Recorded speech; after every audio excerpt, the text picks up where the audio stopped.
Caminhos para o equilíbrio, gerenciando ansiedade e depressão na vida moderna.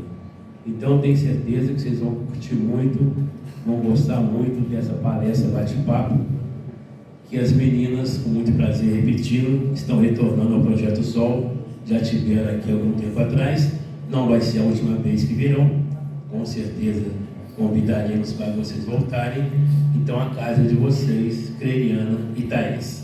Muito obrigado, tá, gente?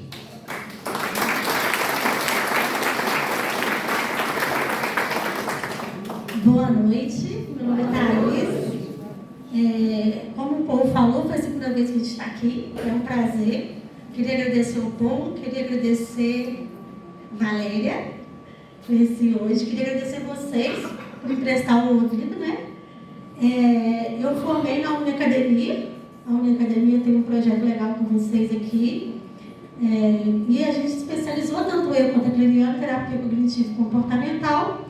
Eu atendo no consultório particular aqui em Juiz de Fora e faço palestras.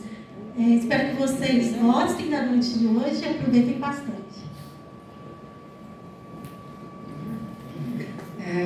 Olá, meu nome é Cleiriana, também sou da Uniacademia, tal como a Thaís, né? Só que na época que eu formei lá ainda era essa da TAEP, a gente é meio das antigas, assim, sabe? Hoje a gente vai falar para vocês sobre depressão e ansiedade na vida moderna, né? Vamos começar aqui, porque a gente está com um tempinho mais restrito.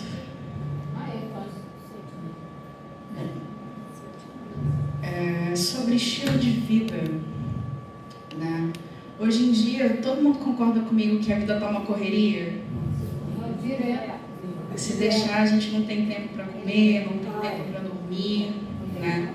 Muitos de nós aqui, às vezes, trabalham nos empregos, trabalham e estudam, né? E aí acaba que a gente deixa a nossa qualidade de vida um pouco de lado, né? Ao invés de comer comida de sal, né? Arroz, feijão, carne, verdura, a gente pensa assim, hoje eu estou na pressa, vou fazer só um macarrãozinho, ou miojo, né? Vou fazer um sanduíche só, vou pular o almoço, não vou comer uma janta, né? Alguém aqui tem hábito de comer hambúrguer, essas coisas assim? Como é que é? Né? Então, assim, a gente tem muito essa coisa do comer comida... Comer farinha? Farinha é legal, só que não pode ser pura não, tem que ter mais coisinha com ela. Né? Quem aqui gosta de uma cervejinha? Uma galera aqui. Boa. A minha geração, que é millennial, né, a gente também gosta bastante, né? Quem aí fica assistindo novela de tarde? Quem gosta de ver? Série? Filme? Eu gosto de música. Né? Tem vezes que a gente troca, né, muitas vezes, um exercício físico para ficar na Netflix, para ficar vendo... Tem paciente minha que fica vendo dorama, aquelas novelas coreanas, não sei se alguém aqui gosta. Sua mãe gosta. Legal. Né? Então, assim, a gente coloca um monte de coisa acima do nosso autocuidado, né? Alguém aqui ainda trabalha? Trabalha? Eu não. Então, quem trabalha também, você sempre fica naquela coisa, né? De você dividir o tempo para a família, dividir o tempo para o trabalho. Tem um trabalho que demanda muito, que você trabalha às vezes de 8 a 6 ou até um pouco mais, aí o patrão vira, faz uma hora extra, né? E aí o tempo que você ia para um dentista, que você ia para uma academia, é gasto com isso, né? Então, assim, esse estilo de vida que a gente leva está sempre correndo de um lado para o outro, está sempre atrasado, né? A sensação que a gente tem é que tem muita coisa para fazer e pouco tempo para entregar, certo? Medo por aí, né? Então, assim, esse estilo de vida que a gente está levando, comendo mal, dormindo mal, né? Sempre com a vida acelerada, sempre com um monte de coisas na cabeça, isso, com o decorrer do tempo, isso vai gerar um desgaste. Né? Já desgastou. Ela já desgastou. Né? Então, assim, no Brasil atualmente, né, pelos dados né, do Ministério da Saúde e tudo, nós somos um dos países campeões em ansiedade no mundo. Vocês sabiam disso? Que a ansiedade... Eu tenho demais. Pois é, a ansiedade é uma das maiores causas de afastamento do trabalho no Brasil, seguida da depressão, que a gente também vai abordar um pouquinho aqui por alto. Né? Vocês sabem o que é ansiedade? Alguém sabe me dar uma definição? Sistema nervoso. Sistema nervoso? Faz sentido. Então. Seria aguardar algo que está para acontecer e aí fica aflito, né? Também é uma definição. Acelere, né? Isso. Também é uma definição possível. Né? A ansiedade, ela é um sentimento normal, tá? Ninguém de nós vive sem ela, tá? Ela que ajuda a gente a se preparar das coisas. Sabe, sei lá, quem aqui é casado? Quem aqui já fez cerimônia de casamento? Então, no mês antes de casar, vocês não ficam super elétricos, super agitados? E aí você fica preocupada se vai ter o buquê, se todo mundo vai ter comida, se a festa vai ser boa, se a dama de honra está com o vestido certo, se a igreja realmente separou a data para você. Então, assim, essa preocupação que faz com que a gente se prepare para as coisas. Né? Essa preocupação, por exemplo, faz um estudante se preparar para um teste. Né? Você pensa assim, poxa, esse teste de matemática vai ser difícil. Eu acho bom eu estudar. Se você não sente ansiedade de jeito nenhum, você vai para o teste sem estudar e você vai tirar uma nota baixa, certo? Se você não se preocupa com a preparação do seu casamento, vai chegar lá na festa, na hora que você vê, vai faltar um monte de coisa, certo?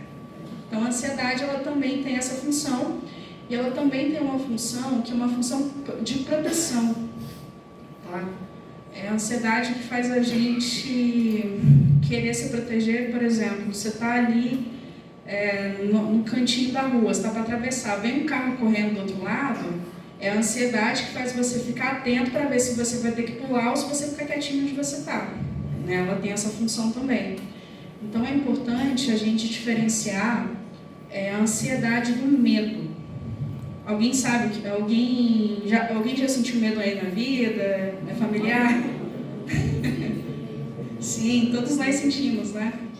Então, assim, o medo é a resposta emocional que a gente tem à ameaça real, eminente, ou uma ameaça percebida, tá? Ou às vezes a ameaça só está na nossa cabeça. A gente acha que uma coisa vai dar tremendamente errado e às vezes nem dá. Só que a gente vai criando aquele cenário ali na nossa cabeça. Vamos supor que, por exemplo, você tem que dar uma palestra igual eu estou dando aqui. E aí você começa a botar na cabeça, nossa, se eles não gostarem, meu Deus, isso está tudo errado. E se o meu cachorro pegar? E se o microfone der problema? Ai, caramba. Isso aí é uma questão de ansiedade, certo? E o medo também está incluso nisso. A ansiedade, como a nossa amiga ali bem falou, é uma antecipação à ameaça. Né? Às vezes a gente se antecipa tanto a alguma coisa que a gente trava de medo.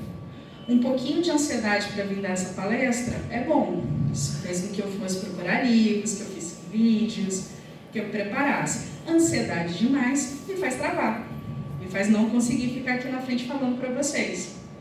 Né? E é nesse momento que a ansiedade começa a me travar e a me impedir de fazer as coisas que eu preciso, é aí que eu tenho um problema. Algum de vocês já saiu na rua e começou a sentir palpitação, começou a sentir falta de ar, tontura, meio que do nada? Já aconteceu com alguém aqui? Já, né? Isso é uma reação de ansiedade que o nosso organismo pode demonstrar. Né? E quando você começa a ter essa ansiedade para sair de casa, por exemplo, né, é legal que você procure ajuda, né? Que você vá no psicólogo, que você procure um psiquiatra para que você receba o devido suporte. Mas essa parte aí vai mais para a parte da Thaís. O que faz a gente ter ansiedade? O que faz a gente ter essa ansiedade que é uma ansiedade que vai dar problema para a gente? Incertezas. Ninguém gosta de incerteza. Alguém gosta aqui de não saber o que vai acontecer? Eu quero saber. Né?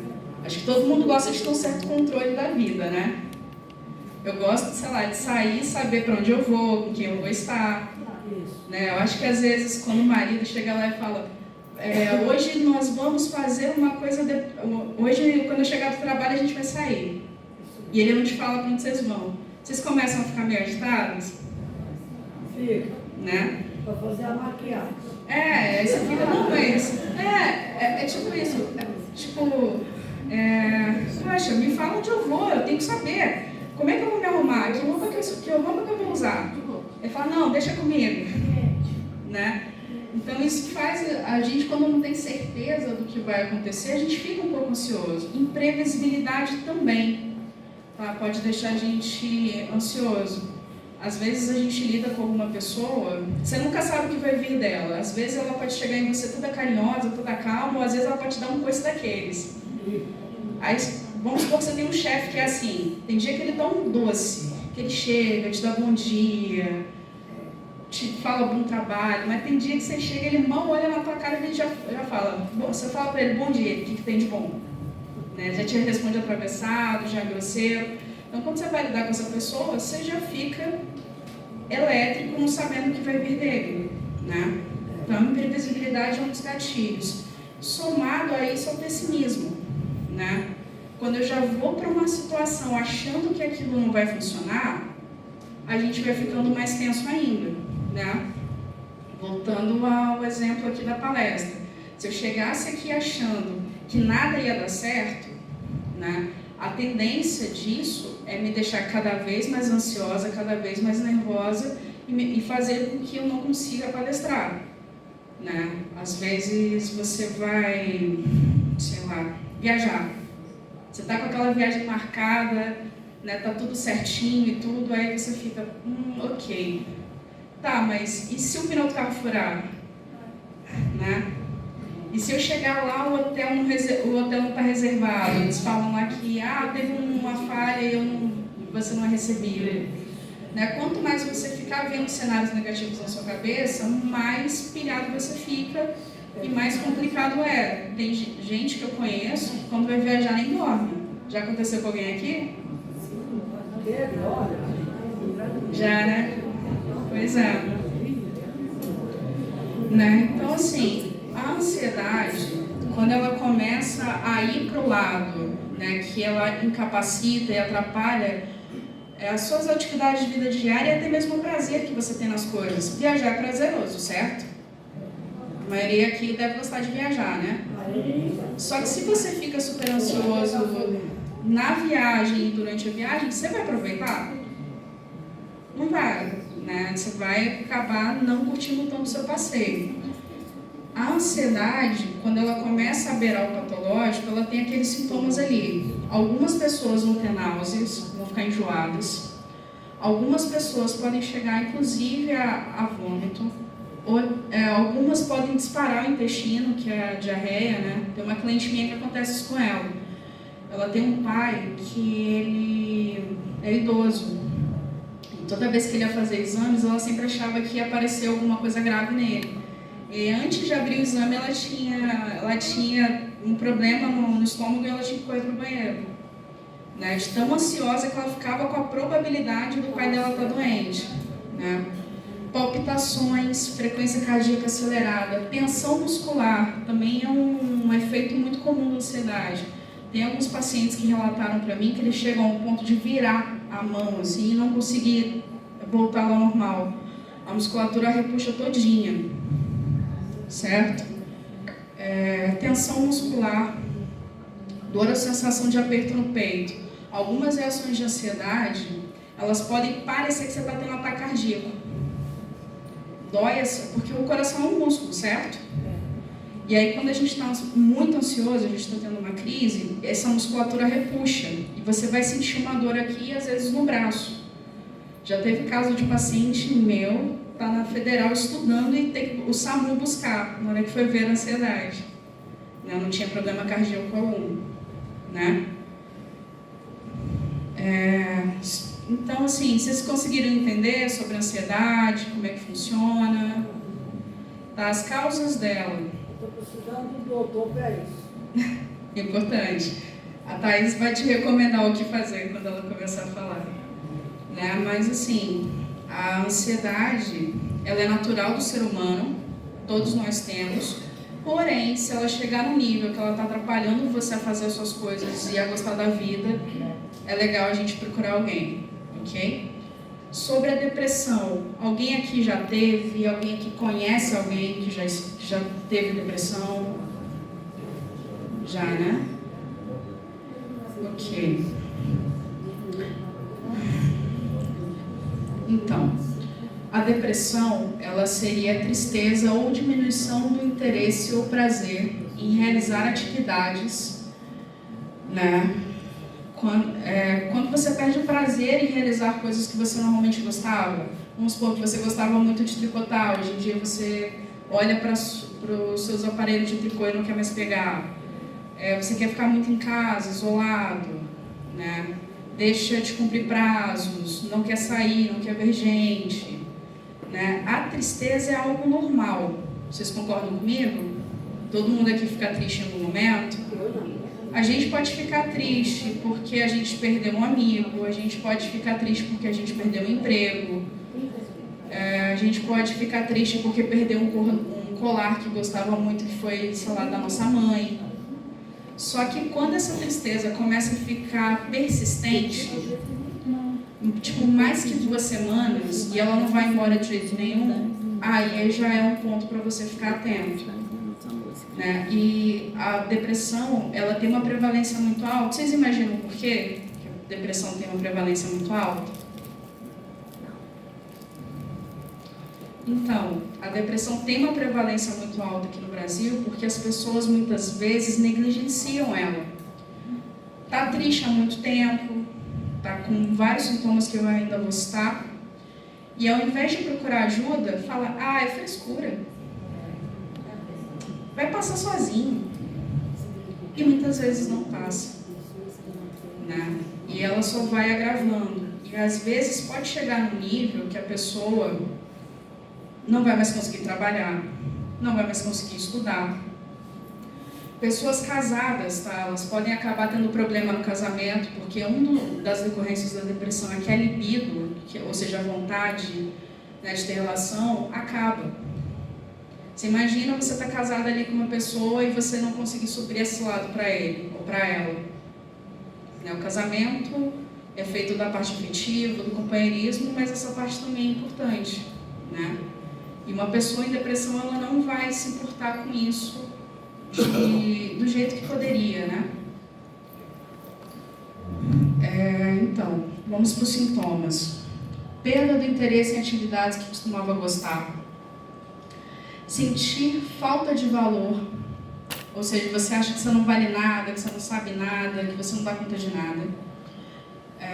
Culpa, você acha que tudo que dá de errado na família de alguma forma tem a ver com você. Solidão, né? Você começa a se isolar das pessoas ou acha que ninguém quer estar por perto de você. Desesperança. Né? Muito negativo. Você fica negativo, com a cabeça. É como se você. A metáfora que eu uso com os clientes às vezes é como se você tivesse com uma nuvenzinha preta em cima da tua cabeça. Horrível. Né? Mudanças de padrões de sono. Algumas pessoas não vão conseguir dormir direito, outras vão dormir demais. Irritabilidade também, vocês sabiam que é sintoma de depressão? Né? Às vezes a gente acha que é só aquela pessoa que fica ali quietinha, prostrada, mas uma pessoa que ela está sempre com esse humor rebaixado, com esses sintomas aqui, e ela dá patada até na sombra, pode ser um dos alertas para depressão também, tá? Ganhar ou perder peso, tem gente que emagrece, tem gente que engorda muito, beleza? Beber demais, fumar demais, né? E pensamento de morte ou suicídio. E é aqui que pega, porque assim, como muita gente negligencia a depressão, não procura ajuda assim que vê os primeiros sinais, muitas pessoas acabam chegando ao suicídio. Quando a família percebe, quando a pessoa percebe, ela chega nesse nível, Que você vai vendo o mundo cinza, tudo vai perdendo a cor, o sabor, as coisas vão ficando ruins, e aí você vai começando a não ver mais sentido para viver. Isso é muito perigoso, né? A depressão, ela tem uma prevalência mais ou menos em mulheres, tá? Mas homem também pode ficar depressivo. Começa na puberdade ali, mais ou menos, os primeiros sinais das mulheres, e ela costuma se instaurar por volta dos 20 anos, tá? E uma vez que você teve o primeiro episódio depressivo, a chance de ter o segundo é mais ou menos 70%. Né? Então, quem já teve, fica atento, faz as práticas de autocuidado que a Thais vai falar, né? E se vê que está tendo problema de novo, procura ajuda o quanto antes. Ok? Bom, agora eu vou passar para a Thaís e ela vai falar. Posso fazer uma pergunta? Claro, pode. Fazendo um favor. À vontade. Onde eu moro, eu tenho escada. São 18 andares, 18 degraus ou 17. Subo e desço normalmente, trabalho, tudo, vai, volta, vai, não sinto nada. Se eu vou para a rua, você não tem ideia do medo que eu tenho do degrau. Degrau. Descer um degrau, ter algum degrau no caminho, aquilo me apavora. Ontem nós até viajamos, não foi? E ele me protegeu o tempo todo ali, cuidado, cuidado. O que é isso? Então, é uma fobia bem específica, né? Você já caiu de escada alguma vez? Já aconteceu alguma coisa? Da escada da minha casa não, mas já tropecei na rua e caí feio. Quem me socorreu me levou até na doutora Lúcia, sabe? A Lúcia Lana, cheguei lá toda machucada. Então assim, provavelmente, tá, esse episódio que você teve faz com que você, ante uma escada, entre em estado de ansiedade. Você vê um perigo antes dele aparecer, Isso mesmo. a sua cabeça cria aquela imagem e aí você tem as reações. Você começa a palpitar, começa a não querer fazer, começa a querer se esquivar daquilo, que a ansiedade também faz isso, faz com que a gente queira fugir de um estímulo. O que eu devo fazer? Bom, terapia. Acho que seria bom, inclusive. Você fazer terapia por um tempinho, que aí o profissional com mais tempo, com calma, vai te psicoeducar, para te ensinar a reconhecer. Insegurança. Isso. É uma insegurança que eu tenho. Insegurança, a palavra certa. É uma insegurança e é a questão da ansiedade. A ansiedade, ela vai preparar a gente para um perigo real ou imaginário. Como você já teve um episódio com escada, como dizem os populares, né, gato escaldado tem medo de água fria, né? Então, se aconteceu uma vez, a sua mente já começa a entrar em pânico para que não aconteça de novo. E aí você congela. Se está chegando ao ponto de te atrapalhar a sair na rua, aí eu realmente aconselho que você procure um profissional para te ajudar. Vai ser muito bom, né? Não só com essas questões, né, mas vai te trabalhar como um todo. Doutora, Muito obrigada. eu tenho um problema, eu já passei em 10 médicos, já caí até para o particular, nada está resolvendo. Um sistema nervoso que eu tive afetou minha boca. Isso é despertece. Como é que eu faço para acabar com esse problema? Aí já é legal a senhora procurar um médico. Ele vai saber o que Eu acho que é, o pessoal fala, é sistema nervoso funcional demais. Se é emocional, aí é com a gente. Aí é com o psicólogo. Mas o que dá mancha? A mancha da mancha vai só aumentando mancha. Pois é, a ansiedade, em alguns casos, esse é mais raro. Ela pode fazer com que a sua pupila dilate. Quando a sua pupila dilate, você vai enxergar as coisas embaçadas. Não, mas eu é da pele. E na pele também pode ser alguma reação, mas aí você tem que ir no dermatologista para descartar, enfim. Tem que combinar o médico e o psicólogo. Eu já fui, mas o remédio não valeu de nada. Realmente é procurar um profissional que consiga aceitar o que a senhora tem. Mas isso aí é médico, se for alguma coisa, se o médico falar que é emocional, é psicólogo. Só que é melhor para sacar o vírus na cara. Não faz isso não.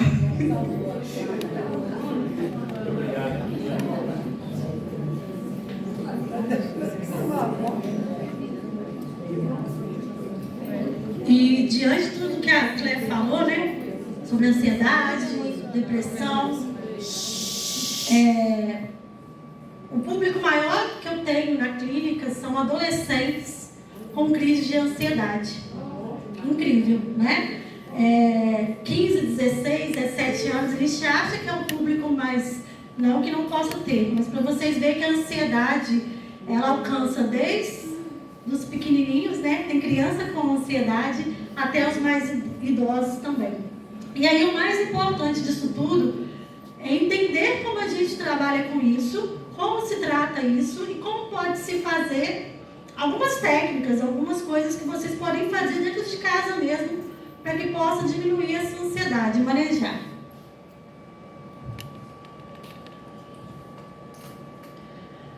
Primeira coisa, apoio profissional. Ninguém diagnostica ninguém, né? A gente vê as coisas na internet, a gente vê as coisas no Google, a gente acaba achando que tem tudo. O mais importante é o diagnóstico profissional. Tem sintomas que são parecidos em vários transtornos, em várias doenças. Por exemplo, ansiedade e depressão tem coisa parecida, ansiedade e síndrome do pânico tem coisa parecida. Então, o ideal mesmo é procurar um profissional para que você possa entender e ter um laudo, um diagnóstico para você começar a tratar.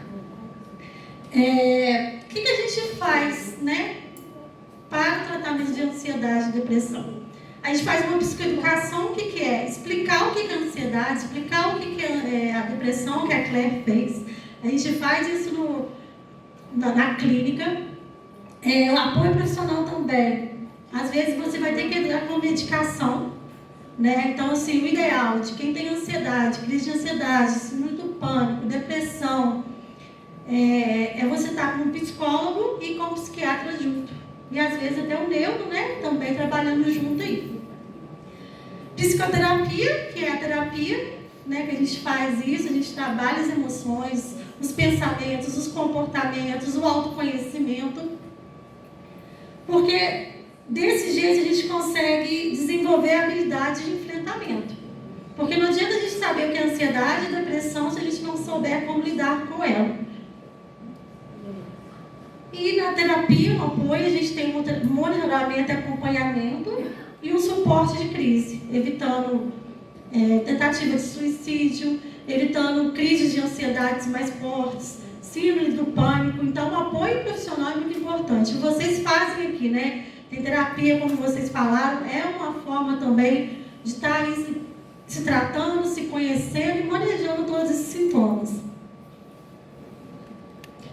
E aí, quando a gente fala de psicoeducação, a gente precisa entender do autocuidado diário. O autocuidado ele tem que ser diário. A gente entregou para vocês um papelzinho aí sobre o autocuidado. Tem o nosso telefone embaixo, se vocês depois quiserem entrar em contato, tirar dúvida também. Muitas vezes a gente vai negligenciando e a gente só procura um médico, ou procura alimentar melhor, fazer uma atividade física, como a Claire falou, quando a coisa já está difícil, quando a gente já está adoentado, quando a gente já não está podendo fazer tantas coisas. Então, se a gente faz todo dia um pouquinho, isso vai, consequentemente, fazendo com que a gente evite certo tipo de coisas, né? Então, alimentação equilibrada, exercício físico, hidratação. A hidratação a gente às vezes não entende, mas a falta de água ela pode trazer várias coisas. Por exemplo, no TDAH, a importância da água. Há estudos que falam sobre isso, né? O quanto é importante. Sono regulado, check-up médico, né? Qual foi a última vez que vocês fizeram um check-up médico aqui? É importante. Por quê? Desregulação emocional e déficit de vitamina traz sintomas de ansiedade e depressão. Por exemplo, a vitamina B12, se tiver baixa, você tem todos os sintomas de depressão. E às vezes você nem está com depressão, mas você precisa. Quando alguém chega na clínica com sintomas depressivos, a primeira coisa que a gente pede é faz os exames, vê como é que está o sangue, vê como que estão os hormônios, porque isso tudo influencia. Nós somos corpo, alma e espírito. Então, uma coisa influencia a outra. Minha mente influencia meu corpo influencia minha mente. É importante a gente estar ligado nisso. E aqui eu não vou ler tudo não, porque é muita coisa. Mas só para vocês entenderem o quanto é importante o cuidado diário. Nós temos no nosso cérebro hormônios, serotonina, dopamina, vocês já ouviram falar sobre isso?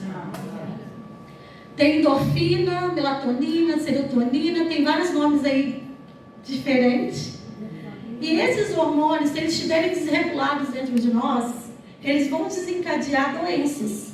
Então, às vezes, doença é por alguma coisa que a gente passou no emocional? Sim. Mas, às vezes, é apenas uma desregulação emocional, hormonal. Ou apenas um déficit de vitamina, como eu falei. Então, por exemplo, melatonina, que é o hormônio da escuridão. Quem tem dificuldade de dormir aqui?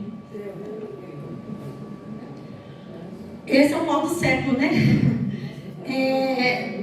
Embora uma postulação direta das emoções tenha a função de regular o sono, que afeta diretamente as emoções. Se eu durmo um pouco, eu acordo estressado. Se eu acordo estressado, eu acabo tendo confusão com um coleguinha. E aí as coisas vão se avolumando. Então, dormir no horário certo, ter uma alimentação saudável, pensar sobre tudo isso, evita muitas vezes o transtorno. Apoio social. Nós somos seres relacionais. É impossível viver sozinho. Você quer matar alguém? É colocar ele sozinho na cadeia lá nos Estados Unidos, que isola. A pessoa ela vai sair de lá com o emocional totalmente ruim. A pessoa adoece, a pessoa tem problemas mesmo, os transtornos. Nós nascemos para relacionar. E o apoio social, a rede de apoio que você tem, filhos, pais, amigos, o campo religioso, o campo espiritual, isso tudo é importante no cuidado da saúde, né? Da ansiedade e da depressão. O que o apoio social ele traz? Suporte emocional, suporte prático, ou seja, né? Preciso que alguém compre alguma coisa para mim, não estou podendo, com quem que você pode contar? Suporte emocional, com quem que você pode conversar? É isso que a gente precisa pensar. Incentivo e motivação, redução do estigma. O que é isso? Muitas vezes a pessoa que tem um transtorno de ansiedade, depressão, qualquer outro, se sente envergonhado, acha que é só com ele. Se você tem uma rede de apoio, você percebe que mais pessoas têm problemas, parecidos ou não, e que você não é o único ser que tem isso. Então, um apoiando o outro. É o que vocês fazem aqui no Projeção, né? É muito bonito esse trabalho de um apoiar o outro, um estar ajudando o outro. Sentimento de pertencimento, feedback, ou seja, retorno de como eu estou caminhando, criação de rede de segurança. Muitas vezes, aquela pessoa que está do seu lado, a gente quando trabalha, né, na clínica, a gente sempre pega o telefone de um parente. A gente nunca pega só o telefone do paciente, porque aquele parente é a nossa rede de apoio. Quando o paciente some, quando o paciente tem alguma ideação suicida, quando a gente está percebendo que a gente precisa ter esse contato com alguém que vai acolher, que vai avisar. Então, eu seria um co-terapeuta, a gente faz isso, né?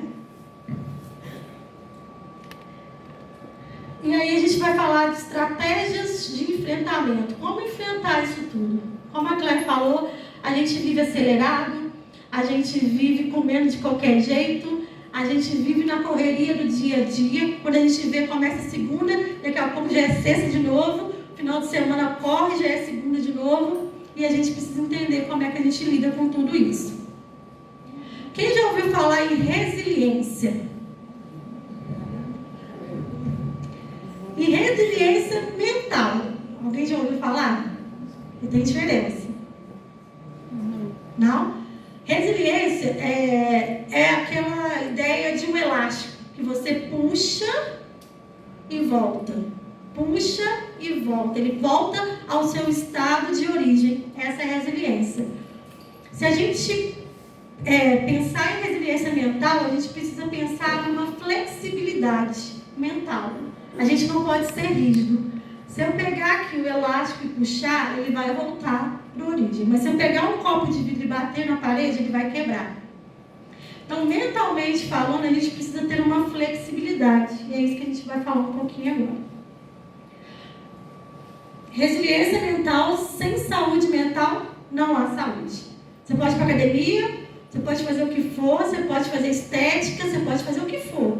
Mas se você não tiver uma saúde mental, é difícil você se manter de pé, né? Tudo cai, porque está tudo aqui, como a Claire falou. O que é resiliência mental, então? Resiliência mental refere-se à capacidade de uma pessoa enfrentar, se adaptar e se recuperar de situações estressantes, adversidades, desafios emocionais. É a habilidade de manter uma mente equilibrada e saudável, mesmo diante de circunstâncias difíceis. Quem já passou por uma situação muito difícil aqui? É impossível, né? Não ter uma situação difícil. E tem vezes que a gente passa por certas coisas que a gente acha que a gente não vai aguentar. Eu já passei por isso. A gente pensa assim, agora vou ficar estagnada, agora não tem jeito para mim. Mas o que faz a gente sair desse lugar? Né? Qual a nossa motivação? O que faz a gente pensar em prosseguir apesar de? É isso que a gente vai falar. Resiliência mental tem a ver com autoconhecimento. Se eu me conheço, eu sei os meus limites, eu sei até onde que eu vou.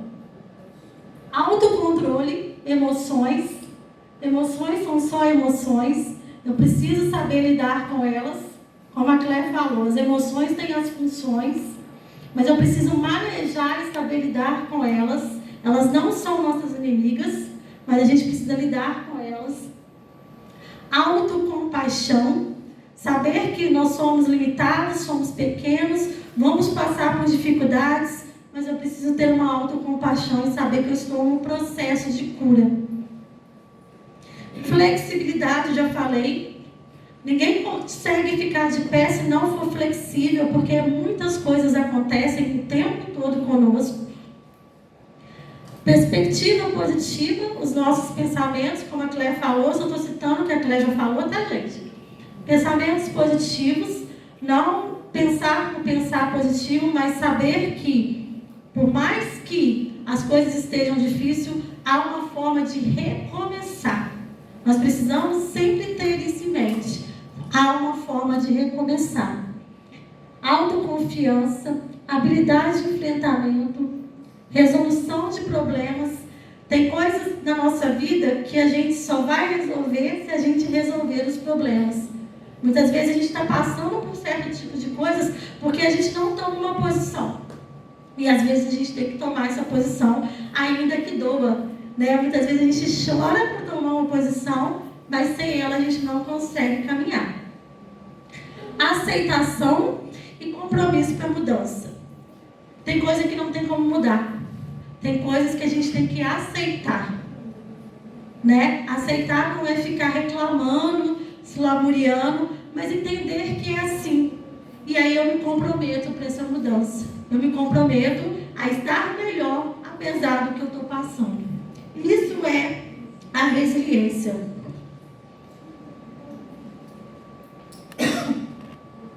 Como é que eu faço aqui? Aperta play lá? Vou colocar um videozinho pequenininho só para vocês entenderem um pouquinho.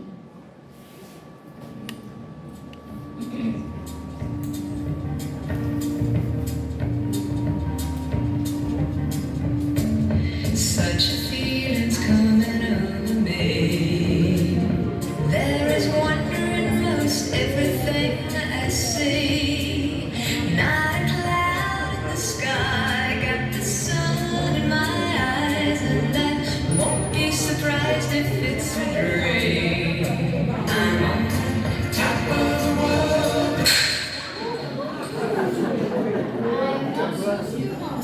This is the end.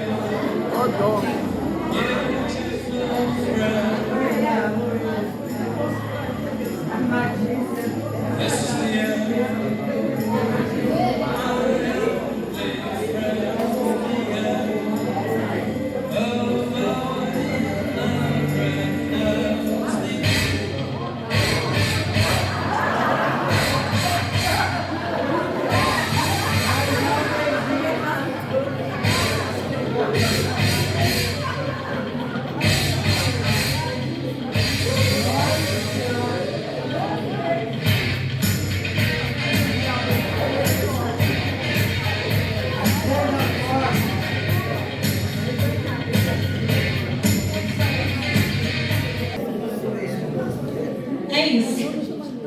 muitas vezes a gente pode se sentir como um rato, né? Preso numa ratoeira. E aí a gente tem que fazer a escolha, ou ficar ali e morrer nas nossas dores, nas nossas ansiedades, nas nossas depressões, ou se levantar, né? Com a ajuda de um profissional, com a ajuda da rede de apoio, saber que nós não estamos sozinhos. Estou finalizando. Eu queria falar de 2 técnicas que a gente usa isso em terapia, que vocês podem usar isso em casa. Como a gente falou, muitas vezes a gente é voltado para fora. É difícil a gente voltar para dentro, é difícil a gente fazer um autoconhecimento. A gente está para trabalhar, a gente está com a agenda lotada, a gente está para cuidar de filho, de casa, de esposo, os homens ir para a rua, as mulheres hoje em dia também. É difícil parar e ter um autoconhecimento. E aí, o que a gente faz em terapia? Para que essa ansiedade diminua, para que a gente possa manejar os sintomas de depressão. A gente fala que a depressão é o excesso de passado. Aquilo que eu vivi, eu deixei de viver, e eu fico triste por aquilo, eu fico lamuriando por aquilo. O estresse é excesso de presente, eu não paro, eu continuo sobrecarregada, eu continuo fazendo aquilo sem pensar e sem parar. E a ansiedade é excesso de futuro. Eu estou aqui, mas a minha mente está lá no futuro, né? Como sair do excesso do passado e do futuro? Trazendo nossa mente para o presente. Aquela palavra ali, mindfulness, significa atenção plena, que é agir com nossos valores, o que é importante para a gente, desapegar dos pensamentos, principalmente os pensamentos negativos, e tentar positivizar, né, trazer uma forma mais positiva, e tendo contato com o momento presente, trazer a sua mente para esse momento e pensar que você só tem esse momento. Você não tem o ontem, você não tem o amanhã. Você não tem 1 minuto atrás, você não tem 1 minuto na frente. Você só tem o hoje. E o que você faz com o hoje? É o hoje que você tem que fazer, né? Viver o momento. Viver o momento. E aí a gente usa... Quantos minutos faltam? 3 minutos? 5? Tá. O que a gente faz? A gente ensina na terapia. 2 técnicas que é muito importante, principalmente para a ansiedade. Que é essa atenção plena, voltar para si, perceber como você está. A gente usa a técnica de relaxamento, de respiração diafragmática, que é você respirar em 4 segundos, é você segurar 2 segundos e liberar em 6. O que acontece com isso?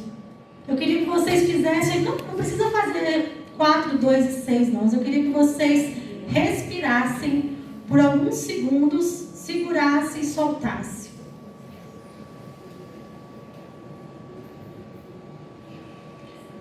Ok? Vocês conseguiram pensar quando vocês estavam respirando? Ou deu uma branqueada na cabeça? É isso. A gente está acelerado os pensamentos. Quando eu respiro e eu trago essa respiração, os meus pensamentos eles diminuem e a ansiedade ela diminui. Outra também é a técnica. Isso aí. 5 coisas que eu posso ver quando eu estiver muito ansiosa. 4 coisas que eu posso tocar. 3 coisas que eu posso ouvir. 2 coisas que eu posso cheirar. E 1 coisa que eu posso degustar. Quando a minha mente está vagueando, eu estou com muito pensamento negativo e eu não consigo me controlar, eu paro e observo o meu ambiente. Isso me traz uma paz, isso me traz uma calma na minha mente. Nas crises de ansiedade, isso é muito eficaz, né? A pessoa vai para o banheiro e ela fica muito ansiosa e ela consegue ver isso. Ah, Thaís, mas algum lugar que eu possa degustar? Degusta saliva, né? Não posso degustar algo no banheiro, mas eu consigo trazer os meus sentidos e eu fico plena ali, numa atenção plena. Tem gente que fica mascando chiclete, né? Também para que a ansiedade diminua. Tem a questão de segurar um gelo também. Tem várias técnicas que a ansiedade e a depressão conseguem ser manejadas. E agora a Cléia vai fechar nesses 2 minutos aí. Bom, para encerrar aqui, a gente vai citar uma lenda dos índios Cherokee norte-americanos, que é a lenda dos 2 lobos. Alguém já ouviu? Já, né? Então, lendas e fábulas, né, elas têm várias versões, tá? Tradição oral, elas foram passadas e tudo. Não é do nosso povo originário, então quando chega aqui no Brasil ela vai chegar um pouco modificada. Vou contar para vocês a versão que eu li para a palestra. Né? Você tinha ele era uma espécie de xamã que tinha na tribo.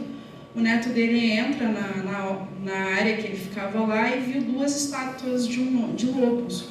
Uma era preta e outra branquinha. E o menino virou para ele e perguntou: "Vô, o que é isso aqui?" Aí ele falou: "Olha, meu neto, essas estátuas representam 2 lobos. E são lobos que a gente tem dentro da gente. Um lobo, ele quer tudo que é mal, ele quer destruir as coisas, ele é muito raivoso, ele é muito difícil. E é um lado que todos nós temos. O outro lobo, ele é um lobo compassivo, ele é um lobo que perdoa, ele é um lobo que quer viver a vida, que quer aproveitar as coisas, que quer ser feliz, né?"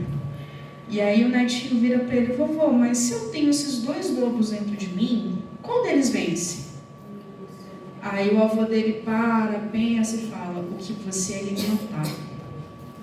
Né? Então, assim, se a gente escolhe dar mais corda, né, aos pensamentos negativos, às coisas que deram errado na nossa vida, a gente dá muito enfoque, né, como a Thais falou, a depressão é um excesso de passado.